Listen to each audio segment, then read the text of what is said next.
नमस्कार दोस्तों, आपका स्वागत है मेरा इस चैनल में जिसका नाम है मनी लेंस। मनी लेंस में हम बातें करते हैं शेयर मार्केट से जुड़े हुए खबरों के बारे में। तो चलिए शुरू करते हैं, लेकिन उससे पहले बता दें कि इस चैनल में बताए गए हुए जितने भी स्टॉक्स हैं उनका इन्वेस्टमेंट से कोई लेना देना नहीं है। आप अपना ड्यू डिलिजेंस करके फिर जाके किसी भी स्टॉक में निवेश करें। हमारे एक दर्शक हैं जिन्होंने एक ग्लोब इंटरनेशनल कैरियर लिमिटेड के बारे में एक डेडिकेटेड वीडियो बनाने के लिए बोले हैं, तो उनको मैं बता दूं कि आने वाले समय में यानी कल या नहीं तो परसों इस पे एक डेडिकेटेड वीडियो ज़रूर आ रहा है। ये मेरा वादा रहा और इसमें मैं बताऊंगा कि आखिर इसमें आपको इन्वेस्ट करना है या नहीं करना है, किस तरह की ये कंपनी है, भविष्य में ये कैसी कंपनी बनने को तैयार है। ऐसे चीज़ों पे हम लोग चर्चा करेंगे। लेकिन उससे पहले आज का जो टॉपिक है हमारा, जो आज जो रिजल्ट आया है उस पर थोड़ा सा चर्चा कर लेते हैं। आज मैं थोड़ा सा बिजी भी हूँ, थोड़ा सा जो है वीडियो का ड्यूरेशन थोड़ा सा कम होगा।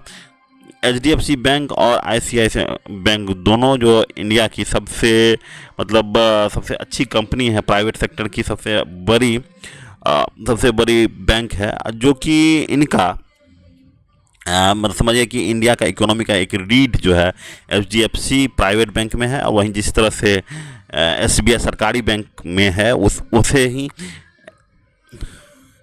ही एचडीएफसी बैंक जो है प्राइवेट सेक्टर में काफ़ी अच्छा बहुत बड़ी बैंक है। ठीक है, तो इसका एक रिजल्ट जो है काफ़ी ज़्यादा लोगों को एक इंतज़ार रहता है, क्योंकि ये एक डायरेक्शन देता है कि इंडिया की जीडीपी किस तरफ जा रहा है। अगर मान लीजिए इसमें लोन बुक में ग्रोथ ज़्यादा है तो हमारा जीडीपी जो है अच्छा करेगा। ठीक है, क्योंकि लोन बुक से ही बताता है कि हमारा देश जो है किस तरफ जा रहा है। देखिए यहाँ पे अगर इसका रिजल्ट देखिएगा, इसका जो पीडीएफ आया है उसमें आप देखिए कि डिपॉजिट जो है वो 12% से बढ़ा है। मतलब आम आदमी या फिर जो भी इसमें निवेश कर रहा है या फिर जो इसमें अपना पैसा रख रहा है एचडीएफसी में, वो 12% से तेज़ी से कर रहा है। मतलब कि पिछले साल से 12% ज़्यादा रुपया इस बार डिपॉजिट हुआ है। वहीं पे उसका एयूएम देखिए, एसेट अंडर मैनेजमेंट होता है, मतलब कि ये समझिए लोन बुक ही समझिए, वो 10% से ग्रो कर रहा है। मतलब डिपॉजिट 12% से ग्रो कर रहा है, यानी आम आदमी या फिर जो बड़े बड़े निवेशक हैं वो 12% से इसमें पैसा अपना रख रहे हैं।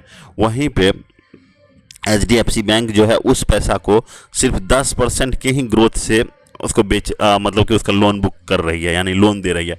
यानी वो काफ़ी फूक के कदम रख रही है एचडीएफसी बैंक, ये बताता है। तो ये जो फूक के कदम रख रही है इसलिए बताता है क्योंकि हमारा जो इकोनॉमिक सिचुएशन है और जो हमारे आसपास जितने भी इकोनॉमिक एक्टिविटीज़ हैं, आप उसमें देखिएगा कि एक स्लैगनेस आ रही है, वो उतना तेज़ी से इकोनॉमी ग्रोथ नहीं हो रहा है। तो अगर एचडीएफसी बैंक इस चीज़ को समझ रही है कि भाई जब हम लोन देंगे किसी को और लोन का रिकवरी ही नहीं कर पाएंगे तो हम लोन बुक को कम ही क्यों न कर देते। इसीलिए आप देख रहे हैं कि लोन बुक जो है वो 10% से ग्रो कर रहा है, वहीं डिपॉजिट जो है 12% से ग्रो कर रहा है। और ये प्रोविज़न भी आप इसका देखिएगा, प्रोविज़न भी कम हुआ है। यहाँ पे देखिए प्रोविज़न जो है इस बार कम हुआ है। प्रोविज़न कम इसलिए हुआ है कि एयूएम ग्रोथ ही कम हुआ है। एयूएम ग्रोथ कम होगा तो उसके लिए जो एनपीए बचेगा, एनपीए जो होता है कि कितना लोग लोन नहीं दिया है तो वो उसके अगेंस्ट जो है पैसा रखता है, उसको प्रोविज़न बोलते हैं। तो प्रोविज़न भी उसी के हिसाब से कम होता चला जाएगा, जो कि यहाँ पे आप देख रहे हैं। तो आप एक चीज़ देखिए कि एचडीएफसी बैंक काफ़ी फूक के कदम रख रही है। वहीं पे आप देखिए इतनी बड़ी कंपनी है आईसीआई कंपनी, ठीक है, आईसीआईसीआई, ये भी अच्छी खासी इंडिया की बैंक है। और इनका जो आप देखिएगा टोटल लोन बुक जो है 15% से ग्रो कर रहा है। यहाँ पे देखिए 15.8 ईयर ऑन ईयर ग्रो कर रहा है। ठीक है, और वहीं पे इसका डिपॉजिट दिखा रहे हैं, देखिए डिपॉजिट 11% से, यानी 11% से डिपॉजिट ले रहा है और लोन, जो कि एचडीएफसी से बिल्कुल उल्टा है। ठीक है, एचडीएफसी इसी का उल्टा है। एचडीएफसी में लोन बुक ग्रोथ कम कर रहा है और जो डिपॉजिट ग्रोथ है वो ज़्यादा है। तो आईसीआई बैंक जो है थोड़ा सा रिस्क लेके चल रही है और लोन बुक बढ़ा रही है। ठीक है, तो इससे क्या होगा, देखिए अगर मान लीजिए इकोनॉमिक रिकवरी अच्छी आई तो आईसीआई यहाँ से अच्छा कर सकती है, लेकिन वहीं पे एचडीएफसी जो है काफ़ी फूक के कदम रख रही है। और जो कि आपकी बताता है फूक के जो कदम रख रही है, उसका सेल्स ग्रोथ जो है गिर के देखिए 3%, 7% हुआ है। वहीं पे आईसीआई का भी देखिए इसका ज़्यादा होगा सेल्स ग्रोथ, क्योंकि AUM ग्रोथ ज़्यादा है, तो इसीलिए इसका सेल्स ग्रोथ और प्रॉफिट ग्रोथ ज़्यादा होगा।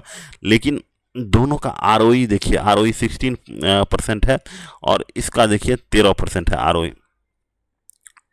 तो यहाँ पे एक सोचने वाली बात है कि अब दोनों ही जो कंपनी है उसमें ग्रोथ बिल्कुल भी नज़र नहीं आ रहा है। इससे ज़्यादा ग्रोथ है ICICI बैंक में, लेकिन वो जो है डिपॉजिट ग्रोथ से ज़्यादा लोन बुक कर रही है। ये चीज़ आपको समझ लेनी है। दूसरी तरफ ये है कि अब इसमें जो है ग्रुप पहले जो 15% 20% से बढ़ रहा था, वो अब इसमें नहीं रहा।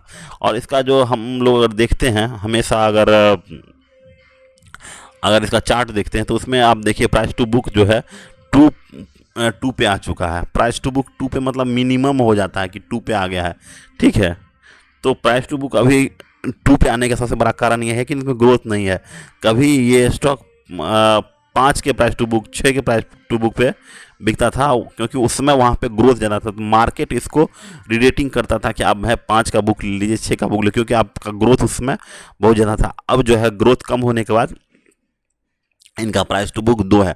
एक चीज़ और समझ लीजिए कि प्राइस टू बुक किसी कंपनी का 2 है तो समझिए कि सिर्फ 6% 7% जो है ग्रोथ हो रहा है कंपनी में, तभी जाके प्राइस टू बुक 2 होता है। मतलब सिंपल आप FD कर दीजिए उस कंपनी में, वही ग्रोथ जो है 2 के प्राइस टू बुक पे होता है। वहीं पे ICICI भी देखिए, उनका भी प्राइस टू बुक 2.5 के आसपास है। मतलब ये थोड़ा सा उससे महंगा है, लेकिन इसमें महंगा है इसलिए क्योंकि इसमें पास थोड़ा सा HDFC से थोड़ा सा ज़्यादा ग्रोथ है, इसलिए इसको ज़्यादा प्राइस टू बुक मिल रहा है। और इसको भी देखिए, कभी ये भी अच्छे खासे प्राइस टू बुक पे होगा, 6% सा। यहाँ पे देखिए 3 3 3, अभी देखिए 4 पे से प्राइस टू बुक से गिर के 2 हो गया। मतलब कि जहाँ से चला वहीं पे आके गिर चुका है। तो एक्चुअली में आप ये देखिए कि जो इंडिया की 2 बड़ी कंपनी फाइनेंशियल सेक्टर की, उसका रिजल्ट जो है उतना अच्छा नहीं आया, जो कि बताता है कि इंडिया का GDP ग्रोथ आगे आने वाले समय में उतना अच्छा नहीं रहेगा। वो कि जैसा कि आप लोगों ने न्यूज़ भी देखा होगा, जब इंडिया की जो GDP है 6 से गिर के शायद 9 पे पहुंच चुका है। तो जो माई 6 इज योर 9 और योर 9 इज माई 6, जो इस तरह से जो गलगोटिया वाले बोले थे, अब वही अब इंडिया पे हो रहा है। तो एक्चुअली में अभी फ़िलहाल जो है इकोनॉमिक ग्रोथ बिल्कुल ठप पड़ चुका है, थोड़ा सा कमज़ोर हो चुका है, जिसके कारण आप देखिए किसी भी कंपनी का लोन बुक जो है ग्रोथ नहीं हो रहा है, खासकर फाइनेंस कंपनी की, जिससे कंपनी को मार्केट जो है प्राइस टू बुक कम दे रहा है। तो आज बस इतना ही रखते हैं, कल फिर मिलते हैं, तब तक के लिए नमस्कार। चैनल को जरूर लाइक शेयर और सब्सक्राइब करें। Thank you, have a nice day.